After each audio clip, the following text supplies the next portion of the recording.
हमने आपको कक्षा 9 में ध्यान दें, कल हमने आपको एक्सरसाइज 2.2 पढ़ाया था। ठीक, 2.2 में क्वेश्चन नंबर 3 बताया था। तो 3 में कई भाग थे, तो कई भागों में हमने कुछ भाग बताए थे और कुछ भाग हमने आपको करने को दिया था। अगर आपको न सवाल कोई आया हो, कोई भाग ना आया हो, तो उसे आप पूछ सकते हैं। ठीक है, अब आप देखिए अगला क्वेश्चन नंबर 4 देखिए कॉपी में अपने। क्वेश्चन नंबर 4 लिखा है किताब में, निम्न स्थितियों में से प्रत्येक स्थिति में बहुपद का शून्यक ज्ञात कीजिए। क्या करना है? बहुपद का शून्यक ज्ञात करना है। फर्स्ट नंबर है पी एक्स बराबर एक्स प्लस 5 या X plus 5, P X is equal to X plus 5। Second number है P X is equal to X minus 5। Third number है पी एक्स बराबर 2x धन 5। चौथा नंबर है 3x माइनस 2, पी एक्स बराबर 3x minus 2। पाँचवा number है P X बराबर 3x। छठवां नंबर है पी एक्स बराबर ax, ये भी दिया है a is not equal to 0। और ये सातवां नंबर है पी एक्स बराबर सी एक्स प्लस डी, इसमें c is not equal to 0, c और d हैं क्या? वास्तविक संख्याएं हैं। ठीक है, अब आप कैसे हल करोगे? देखिए ध्यान दीजिए, आपका पहला पार्ट है पी एक्स बराबर एक्स प्लस 5। क्या निकालना है आपको? शून्यक। तो शून्यक निकालना है। ठीक है, तो इसका मतलब ये जो पी एक्स दिया है, ये पी एक्स का मान है, पी एक्स बराबर बहुपद लिखा नहीं है एक्स प्लस 5, तो पी एक्स का मान क्या है? शून्य, क्योंकि आपको शून्यक निकालना है। ठीक है, तो बहुपद को शून्य के बराबर आपको लिखना पड़ेगा, तभी आपका हल आएगा, अर्थात शून्यक आएगा। तो पी एक्स के स्थान पर क्या लिखना है आपको? शून्य। ठीक है, आगे क्या लिखा है? एक्स धन 5। ठीक, अब आप बताइए हमको किसका मान निकालना है? एक्स का मान निकालना है, अर्थात शून्य ज्ञात करना है। तो प्लस 5 बराबर के दाहिनी तरफ है एक्स प्लस 5, बराबर के बाईं तरफ है 0, अर्थात LHS 0 और RHS एक्स प्लस 5 है। अब हमको एक्स का मान निकालना है, तो एक्स को इधर रहने दें आप दाहिने साइड में। तो एक्स में क्या जुड़ा है? प्लस 5 जुड़ा हुआ, तो प्लस 5 कहाँ जाएगा भाई? जो जुड़ी हुई राशि है या घटी हुई राशि है प्लस में या माइनस में, तो जब ये बराबर के दूसरे पक्ष में जाएगी तो चिन्ह उसका बदल जाएगा। तो शून्य तो इधर है ही आपका, प्लस जब इधर आएगा 5 तो ये -5 हो जाएगा। अब आपको याद होना चाहिए कि शून्य माइनस 5 आंसर क्या आएगा? 5 माइनस में। अच्छा, तो कुल मिला करके एक्स बराबर 5।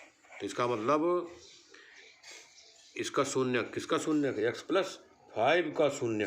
ठीक है, एक्स प्लस 5 का शून्य क्या निकाला आपने? तो आप देख रहे हैं कि बहुपद एक्स प्लस 5 का शून्यक -5 है। ये लीजिए फर्स्ट पार्ट हो गया। ठीक, अब आपसे कहा जाए सेकंड पार्ट करो, तो आप देख लीजिए सेकंड पार्ट में भैया इसको आप शून्य कहेंगे, तो सेकंड पार्ट में कुल मिला करके ये भी देख लें सेकंड पार्ट कैसे लगेगा। भाई बहुत से सवाल आपको ही लगाने हैं, मैं आपको केवल विधि बताऊंगा कि कौन सवाल किस विधि से लगेगा, है ना। नियम आप जानिए, सवाल चाहे जिस किताब का हो चाहे जैसा हो आपको आना ही चाहिए। अब इसमें आप समझ सकते होंगे कि भाई पी एक्स का मान क्या लिखोगे? पी एक्स का मान शून्य लिखोगे। तो जब यहाँ शून्य लिख दोगे तो शून्य बराबर एक्स माइनस 5, फिर 5 इधर आ जाएगा तो शून्य धन 5 बराबर एक्स, शून्य में 5 जोड़ दो तो एक्स बराबर क्या आ जाएगा? 5 तो आएगा। ठीक, तो 5 क्या है? बहुपद एक्स माइनस 5 का शून्यक 5 है। ठीक, निकाल लिया आपने। अब इसके बाद देखिए अपने क्वेश्चन में थर्ड नंबर देखिए पी एक्स बराबर 2x प्लस 5 लिखा हुआ है। तो थर्ड नंबर में देख लीजिए, थर्ड नंबर लिखा है पी एक्स बराबर 2x प्लस 5। फिर इसका मान क्या लिखोगे? 0। तो पी एक्स का मान क्या लिखोगे? 0। तो पी एक्स बराबर 0 रख लीजिए। तो शून्य बराबर 2x धन 5। आप जान रहे हो कि दाहिने साइड में 2x प्लस 5 है, तो ये जो प्लस 5 है इधर आएगा, शून्य -5 हो जाएगा, इधर क्या बचेगा 2x। ठीक, अब शून्य से 5 घटाओगे तो आपका ऋण 5 ही तो आएगा, और ऋण 5 हमने लिख दिया। अब बराबर क्या लिखा है 2x, तो आप इसको आप इस प्रकार भी लिख सकते हैं। अब x के साथ में क्या है 2, तो 2 जुड़ा है क्या भाई, न 2 जुड़ा है न घटा है, तो फिर कहे माना जाए गुणा में। ठीक है, तो x का गुणांक क्या है 2 है, और वो भी 2 का x में गुणा है या x का 2 में गुणा है, तो x का गुणांक 2 है। तो जब गुणांक दूसरे पक्ष में जाएगा तो वो नीचे जाएगा, है ना, तो ऋण 5/2। तो आप देख रहे हो कि बहुपद 2x + 5 का शून्य क्या निकाला आपने, -5/2 है। ठीक है, इस प्रकार आप थर्ड भी पूरा कर लिए, फोर्थ भी आप कर लेंगे। ठीक, फिफ्थ हम बता दे रहे हैं, चौथा पार्ट करना है आपको, पांचवा मैं बता दे रहा हूँ। लिखा है px बराबर, पांचवा क्या है px बराबर 3x, px बराबर 3x केवल लिखा है, px बराबर 3x। अब px का मान क्या लिखोगे आप, चूँकि आपको शून्य निकालना है तो px = 0 लिखोगे। तो शून्य बराबर क्या आया 3x। फिर वही समस्या, भाई x के साथ में क्या है 3, तो 3 का गुणा है, जोड़ है कि घटाना है कि भाग है, तो ना ये जोड़ है ना घटाना है, 3 क्या है x में गुणा है। ठीक है, 3 गुणा x माना जाएगा, तो गुणे वाली राशि क्या आएगी, जब बराबर दूसरी तरफ जाएगी तो कैसे पहुँचेगी, कहाँ पहुँचेगी, तो नीचे जाएगी। ठीक है, शून्य के नीचे आएगी, तो 0/3। ठीक, अब शून्य में 3 का भाग दे लो भैया, तो शून्य में 3 का भाग दे लो तो शून्य तो आएगा, तो शून्य बराबर x या x बराबर 0। ठीक है, तो आप देख रहे हैं बहुपद 3x का शून्य क्या निकला, शून्य है। ठीक, ऐसे ही छठवां लगा लोगे, छठवां देख लीजिए, ठीक है नहीं, px बराबर ax, तो px के स्थान पर क्या लिखोगे 0। अब भैया a कहाँ जाएगा 0 के नीचे, तो 0 में जब a का भाग दोगे तो शून्य तो आएगा, तो कुल मिलाकर के x बराबर 0 इसमें भी आएगा। सातवां देखिए, लिखा है px बराबर cx + d, क्या लिखा है छठवां है, सातवां। ठीक है, क्वेश्चन नंबर 4 का 7th पार्ट। ठीक, क्या लिखा हुआ है px बराबर cx + d।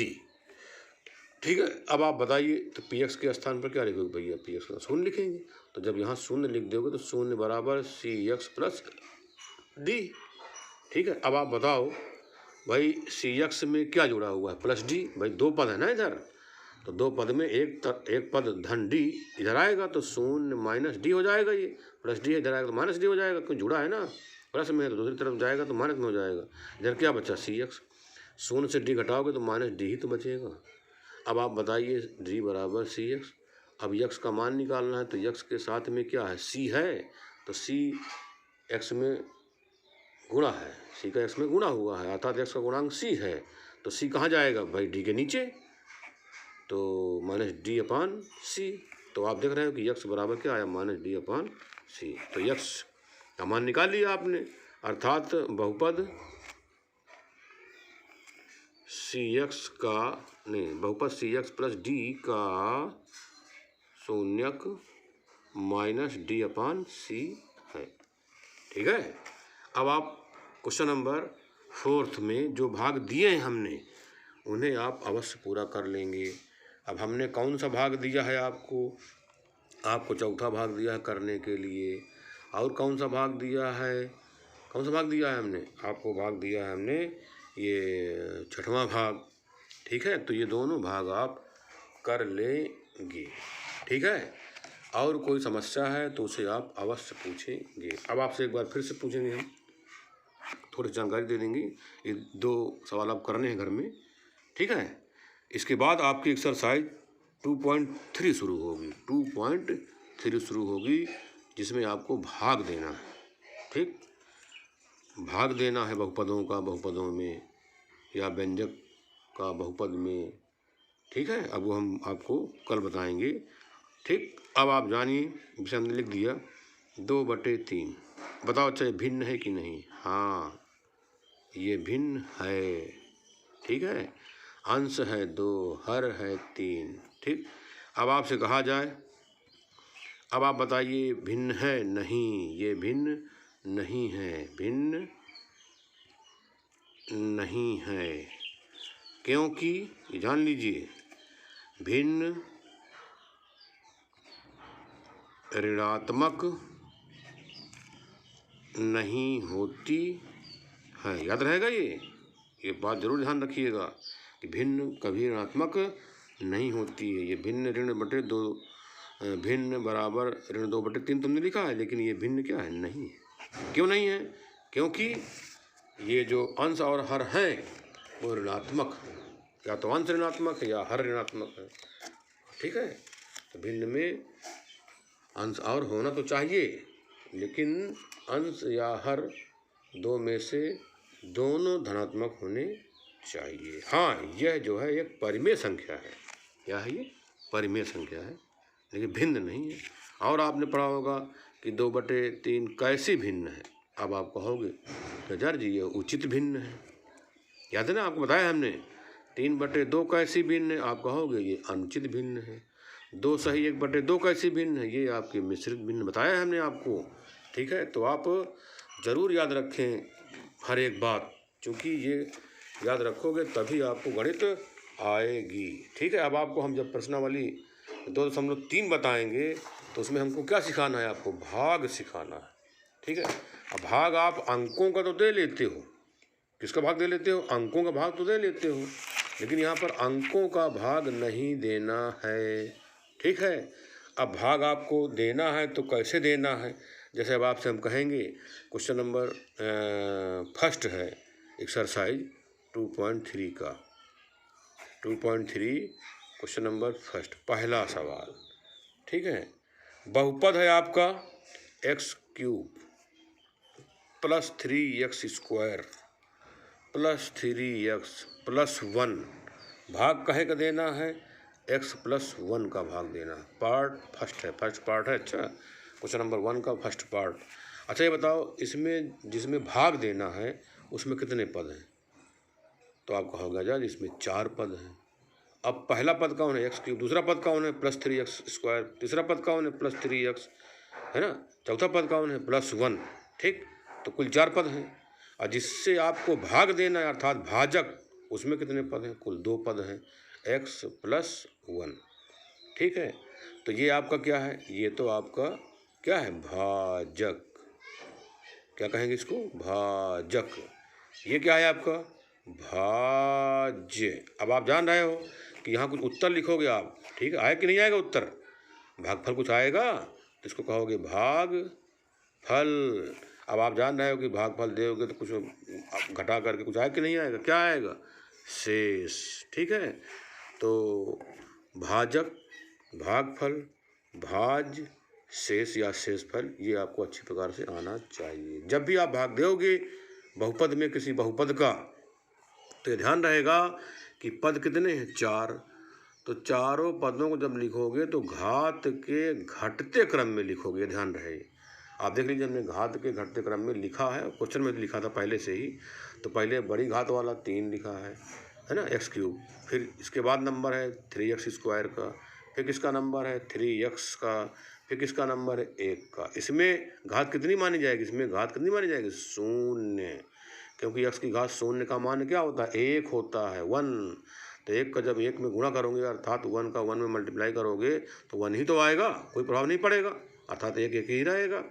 तो कुल मिलाकर के आप बताइए ये ठीक से लिखा कि नहीं लिखा होगा? घात के घटते क्रम में लिखा गया है, अर्थात ये मानक रूप में लिखा है, स्टैंडर्ड फॉर्म में लिखा हुआ है। और जो भाजक है देख लो, भाजक क्या है? x + 1, इसमें घात 1 है और इसमें घात क्या है? 0 है, अर्थात ये भी सही लिखा हुआ है भाई, घात के घटते क्रम में लिखा हुआ है। याद रहे, भाजक और भाज्य दोनों को घटते क्रम में लिखना है। कब? जब आपको भाग देना है। भाग में ये जरूर ध्यान रखिएगा। शेष अगले दिन। धन्यवाद।